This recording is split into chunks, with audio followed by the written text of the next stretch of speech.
প্রিয় ছাত্রছাত্রী, দেখো সমাধান।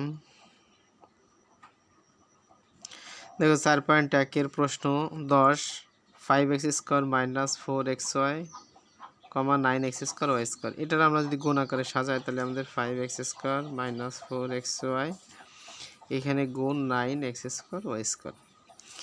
দেখো এই প্লাসে প্লাসে গুণ করে দেবো, তাহলে প্লাস শুরুতে বসে, সেই জন্য প্লাস চিহ্নটা আমাদের দেওয়ার কোনো প্রয়োজন নাই।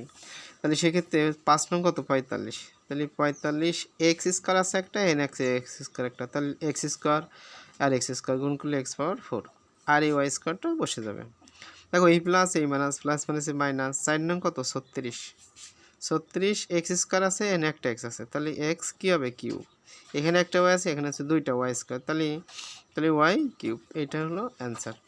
দেখো এই অঙ্কটাই যদি তুমি উপরে নিচে পাতায় করতে চাও তাহলে করতে পারো। যেমন ওইখানে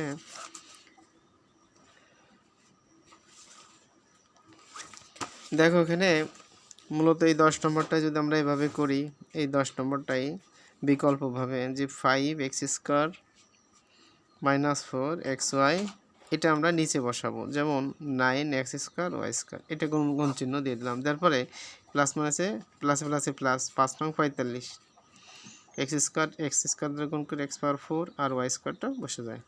এই প্লাস এই মাইনাস, প্লাস মাইনাসে মাইনাস। 4 নং 36 x² আর x গুণ করলে কত x³, আর x² আর y গুণ y² আর y গুণ করলে y³। দেখো এটা কিন্তু একটা সহজ সমাধান, তোমরা যেভাবে করো সমস্যা নাই। তো বেস্ট অফ লাক, ভালো থাকো।